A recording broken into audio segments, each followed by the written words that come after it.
Yeah, people living in Norwich and owners of local businesses like these ones on Town Street have experienced severe flooding for years. Now, people I spoke with tell me they're concerned that a long-term solution may take years or even decades.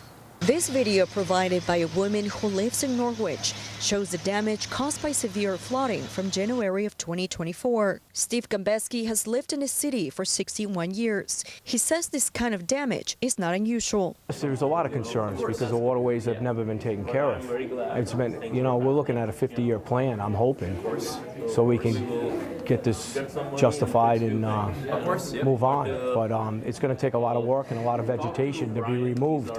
Wednesday night, people gather at a meeting held by Resilient Yantic River project team.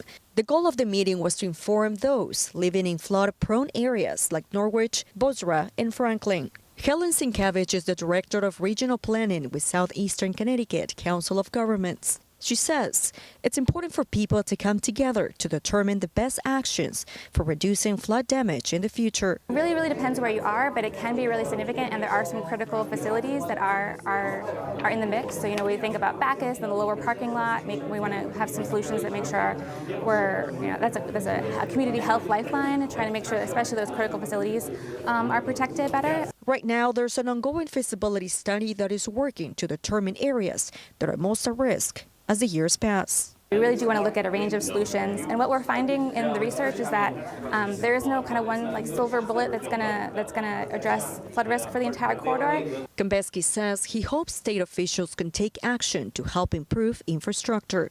Hopefully they can get some stages done and get this resolved for the businesses and hopefully not loss of life. We need to do this for the state and federal level, because it's getting ridiculous. We maintain our bridges, we maintain our roadways, we don't do anything with our waterways. He says all he can do is take necessary precautions whenever severe weather is in the forecast. Yeah, salt pumps, vacs, whatever's needed. Now, local leaders say they're talking with state officials to help fund infrastructure improvements for a long-term solution. In Norwich, I'm Valerie Moravi, Fox 61.